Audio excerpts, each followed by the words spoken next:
Fault करने का risk है वो 93% पे चला गया है। ये मैं नहीं कह रहा, ये इकोनॉमी को समझने वाले जर्नलिस्ट लिख रहे हैं, ये दुनिया के जो इक्तसादी इदारे हैं वो लिख रहे हैं कि पाकिस्तान के डिफ़ॉल्ट करने की जो शरह है वो 93% पे चली गई है। बैरूनी सरमायाकार हमारे ऊपर ट्रस्ट नहीं कर रहे, इन्वेस्टमेंट नहीं आ रही। पाकिस्तान का जो गरीब आदमी जिसका सब कुछ यहाँ इन्वेस्टेड है वो खुदा ना खास्ता डूब रहा है, अल्लाह ना करे उसमें उसको नुकसान हो रहा है। तेल पूरी दुनिया में सस्ते से सस्ता हो रहा है लेकिन पाकिस्तान में महंगे से महंगा हो रहा है। और इसी सूरत में एक टब्बर पूरा जो है वो आपके सामने निकला है इंग्लैंड से, क्योंकि वहाँ एक बयान आ गया। जो एक आपस की बमबारी चल रही है, सबको पता है कि चल रही है, उसमें एक स्टोरी आई जिसमें उन्होंने कहा कि इसी केस में, इसी एफआईआर में मेरा भाइयों जैसा दोस्त, आप में से जो सहाफ़ी जानते हैं उनको पता है कि अगर इस्लामाबाद में मेरे कोई एक दो दोस्त थे जिनको मैं भाई कहता था, उनमें एक अरशद है जिसको शहीद कर दिया गया। इसी एफआईआर में उनको नामजद किया गया। इसी एफआईआर की वजह से जब मुझे पकड़ा गया तो अरशद को इस मुल्क से जाना पड़ा। आप में से बहुत सारे कहते हैं वो ना जाता तो अच्छा होता। मैं आपको खुदा की कसम खा के कहता हूं कि वो चला गया, वो अच्छा हुआ। वो शहीद हो गया, वो अच्छा हुआ। उसको अगर नंगा करके मारा जाता वो खुदकुशी कर लेता। मैं उतना गैरतमंद नहीं हूं जितना अरशद था, मैं उससे कदरे कम गैरतमंद हूं। अरशद को अगर नंगा कर दिया जाता, अरशद बाहर आके खुदकुशी कर लेता। यह मैं आपको अल्लाह को हाजिर नाजिर जान के, या वो किसी को गोली मार देता और या वो अपने आप को गोली मार देता। वो शहबाज गिल या आजम सवाती नहीं था। ये मैं आपको बबांगे दोहल बता रहा हूं। अगर आपको मेरे पे यकीन नहीं है, पूछें जाके खाबर गुम्बद से। अगर आपको मेरे पे यकीन नहीं, पूछे उसकी मां से, अरशद की, उसकी बीवी से पूछे, उसके बेटों से पूछे कि क्या अरशद नंगा होके यहां पे फिर लेता। और मुझे समझ नहीं आती एक बात की, मैं सारे आला तरीन लोगों से पूछता हूं, जो भी ओहदे पे चीफ जस्टिस बैठा वो मेरा भी उतना चीफ जस्टिस है। मैं भले अक्यूज हूं एक मुकदमे में, मेरे उतने ही मोहतरम है जितने वो किसी और शहरी के। हमारे फौज के आर्मी चीफ हैं, वो मेरे उतने ही मोहतरम है जैसे किसी और के। अगर पीटीआई में कुछ गलत हो रहा है और आप शहबाज गिल साहब को उससे सवाल पूछ रहे हैं, तो असल सवाल इमरान खान साहब से बनता है। मेरे सरबराह वो हैं। अगर एफआईआर में जनरल फैसल साहब का नाम दिया जा रहा है, अगर हमें नंगा करने में आजम सवाती साहब या मेरे केस में जनरल साहब का नाम दिया जा रहा है, तो सवाल तो हमारा असल जनरल बाजवा साहब से है। सरबराह तो वो हैं मेरी फौज के, वो मेरे लिए उतने ही अहम है जितने किसी और के लिए। मेरे, क्योंकि वो मेरी फौज के सरबराह हैं, इसलिए मेरे लिए मोहतरम है। हमारी पूरी फौज जो है वो हमारे माथे का झूमर है। हमेशा हमने ये कहा, मैंने तो रिपीटेडली ये कहा। तो अब सवाल भी तो उन्हीं से करेंगे ना। अगर हमें वहां पर कोई तकलीफ है तो सवाल उन्हीं से करेंगे ना। तो मेरी उनसे सवाल है कि वो इस टाइम अलविदाई मुलाकातें कर रहे हैं। मेरा जाने से पहले उनसे सवाल है कि अरशद को, मुझे और आजम सवाती को इंसाफ दे के जाइए। आप हमारे बड़े भी हैं, आप आर्मी चीफ भी हैं, आप हमारे बड़े भाइयों की तरह भी हैं, आप इस मुल्क के मेरे शहरी होने के नाते मेरा आप पे हक भी है। लेकिन ये जो अरशद के बारे में क्या सराहियां की जाती हैं ना कि वो ना जाता तो ये होता। मैंने जैसे पहले कहा कि जो हुआ खालिक ने ऐसे ही लिखा था, उसने और जीना नहीं था।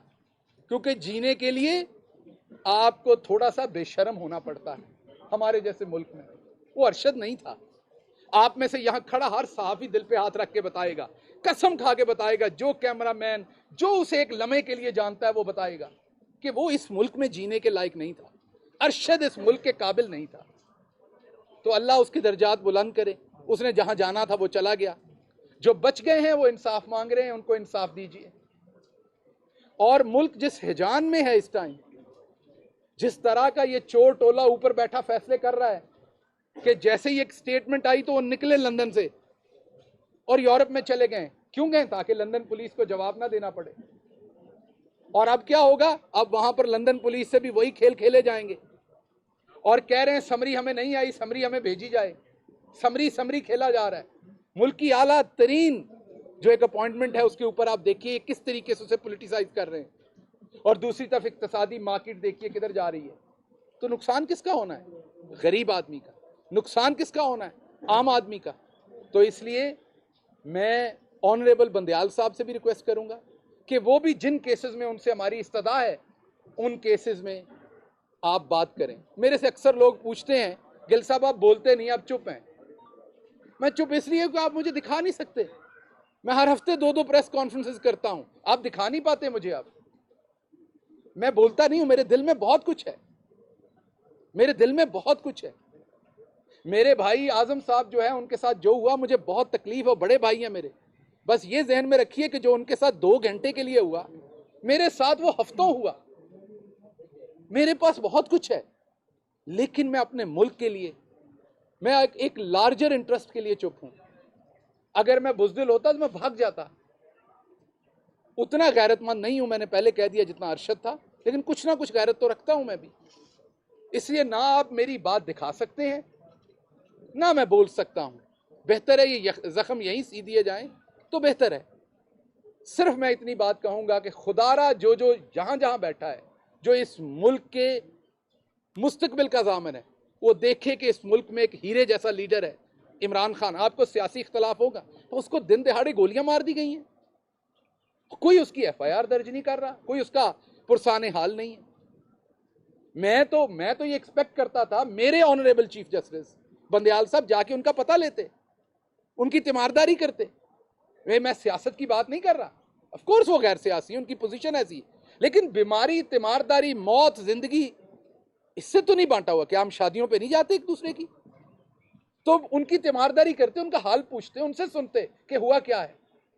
बजाय अदालत में उन्होंने एक स्टेटमेंट दी और पुलिस ने ऐसे FIR दर्ज कर दी जैसे वो लावारिस हैं। सो इसलिए खुदारा इस मुल्क की जो सियासी और सकाफती कुछ चीज़ें हैं उनको कायम और दायम रखें। और मैं एक दफ़ा फिर, क्योंकि अरशद के बड़े एहसानात हैं हम पे, मैं अरशद के तवस्सुत से मैं आप लोगों से लड़ा करता था कई दफ़ा प्रेस कॉन्फ्रेंसेस में। मेरा आपसे वादा है कि जितनी ज़िंदगी भी रहेगी, अरशद के मुंह की शर्म पे आप मेरे से गलत भी करेंगे तो मैं सख्त जवाब नहीं दूंगा, क्योंकि आप उसके कबीले से हैं, आप उसके भाई हैं। मुझे पहली दफ़ा अरशद की मौत पे पता चला है कि आपकी माएँ, आपकी बेटियां, आपकी बहनें, आपकी बीवियां, जब आप घर से निकलते तो अब उनका क्या हाल होता है। उनको पता ही नहीं होता आपने वापस आना है कि नहीं आना।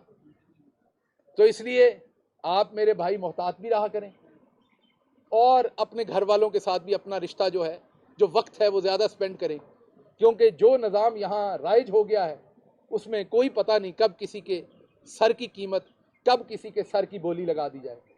आपके कुछ सवालात हैं तो पूछिए। गिल साहब, एक तो खुशी भी हुई है कि आप बहुत अरसे बाद आपसे क्वेश्चन आंसर कर रहे हैं, क्योंकि कहीं नहीं मिला। फिर ये बताएं कि जिस तरह फैसल वाड़ा साहब ने बहुत सारी बातों में इल्ज़ाम लगाए पार्टी की, जो पार्टी से भी लड़ने की चुका है, लेकिन अभी भी वो खान को जिस तरह आप लीडर मानते हैं वो भी लीडर मानते हैं, लेकिन आप ये मानते हैं कि जो गिल साहब बता रहे हैं कि उनके आगे पीछे जो कीड़े हैं या जो भी वो नाम देते हैं, बाकी इस तरह लोग हैं कि वो खान साहब को गला रहे हैं और पट्टी से दूसरी तरफ लेके जा रहे हैं। देखिए, जब मैं जेल में था तो फैसल वाडा साहब ने इस्लामाबाद के बहुत सारे मोतबर सहाफ़ियों को, आप कहेंगे तो मैं अलग से नाम भी बता दूंगा, मिलके ये कहा कि गिल साहब इस्टेब्लिशमेंट के एजेंट थे, कुछ को ये कहा कि वो CIA के एजेंट थे, और उनसे कुछ कागजात बरामद हुए जो एज अ एजेंट उनके पास थे। ये उन्होंने कहा। तकलीफ हुई मुझे सुन के, इकट्ठे काम किया हुआ था। अरशद से जब मेरी आखिरी बार बात हुई तो ये बात भी डिस्कस हुई। मैं अक्सर उससे मशवरा कर लेता था किसी बात का तो समझ ना आए, तो उसने मुझे कहा कि जो फैसल को अच्छा लगा वो उसने किया, जो आपको अच्छा लगा वो आपने किया, लेकिन होता वो है जो मौला को अच्छा लगता है। तो अब बस सर नीचे फेंक के जो आपका अल्लाह पे तकाद है अपना काम करें, बाकी आपकी किस्मत में क्या है वो अल्लाह ने लिखा हुआ है, वो उसको फैसला करने दें। तो मैं आपके जवाब में यही कहूँगा कि फैसल भाई ने जो किया वो उनको अच्छा लगा, जो उन्होंने मेरे बारे में कहा मैं उनका बड़ा शुक्रगुजार हूँ। और जब वो प्रेस कॉन्फ्रेंस कर रहे थे PTI और इमरान खान के खिलाफ चंद ही दिनों में, तो उनमें से एक सहाफ़ी का मुझे फ़ोन आया, मैंने उठाया, उसने कहा गिल साहब अल्लाह अल हक है, टीवी चला कर देखिए, और साथ उसने अल्लाह हाफिज़ का और फ़ोन बंद कर दिया। तो जब मैंने टीवी चलाया तो प्रेस कॉन्फ्रेंस लगी हुई, तो वाकई अल्लाह अल हक है। सर आपने बात की आर्मी चीफ की तैनाती के हवाले से मुल्क में एक हैजान जो है वो बर्पा है। आप लोगों ने 26 तारीख का इंतखाब क्यों किया? क्या आप भी आर्मी चीफ की तैनाती पर जो प्रेशर डालना चाहते हैं? क्या आप नहीं समझते इस हैजान में तहरीक इंसाफ भी बराबर की शरीक है? ਇਹਦਾ जवाब किसी होर ਨੂੰ ਦਿਓ, ਦੇਣ ਦਿਓ, ਕੁੱਟਦੇ ਬਹੁਤ ਨੇ, ਬੜਾ ਮਾਰਦੇ ਨੇ ਅੱਲਾ ਦੀ ਕਸਮ। मैं अपने हिस्से ਦੀ खा बैठा, मेरा भरा बड़ा सोहना है, वाल इन्ने सोहने ने, मेरी मासी भी घर खुश होएगी कि शामी वापस आएगा नौकरी करके। ना मेरे को ਇਹੋ ਜਿਹੇ सवाल पूछो। गिल साहब ये बता दें कि एक तरफ तो आप लोगों ने 26 तारीख की खान साहब ने ऐलान किया है पिंडी में, और दूसरी तरफ ये इंग्लैंड की टीम जो है वो पिंडी क्रिकेट स्टेडियम में खेलने आ रही है, और एक सिक्योरिटी खदशात का कहा गया है कि अगर वहाँ पर फैजाबाद जो आपने मकाम चूज किया है वहाँ पे अगर आप लोग धरना देते हैं तो ये जो मैच है ये सीरीज कैंसिल होने का खतरा है। तो क्या आप लोग इस पर कोई स्पॉट चेंज करने पर नजरसानी आप लोग करेंगे कि मैच भी डिस्टर्ब ना और आपका जो एक एहतजाज है वो भी चले? देखिए बात ये है कि ये तो होना ही है कि अब इमरान खान ने फैसला किया है तो हर चीज़ इमरान खान पर डाल दी जानी। उस दिन के हिसाब से आप देखेंगे ऐसी ऐसी चीज़ें निकलनी हैं जो आपने पहले सोचा भी नहीं होगा। तो वो हमारे मेहमान हैं जो क्रिकेट टीम आ रही है, पाकिस्तानी कौम बड़ी मेहमान नवाज है। ये बिल्कुल दुरुस्त है कि पहले दुश्मन ममालिक ने हमारे यहाँ क्रिकेट को बंद करने की कोशिश की, लेकिन उसमें कभी भी किसी पाकिस्तानी की शरारत नहीं थी दुश्मन ममालिक की। तो पाकिस्तानी कौम वो 26 के उस धरने में हो, एहतजाज में हो, या वो कहीं और अपना काम कर रही है, वो सारी आवाम जो भी टीम आएगी उसको रिस्पेक्ट भी करेगी, ऑनर भी करेगी और उनका एहतराम भी करेगी। तो मेरा नहीं ख्याल इन दो चीज़ों का कोई आपस में लेना देना है। शुक्रिया जी।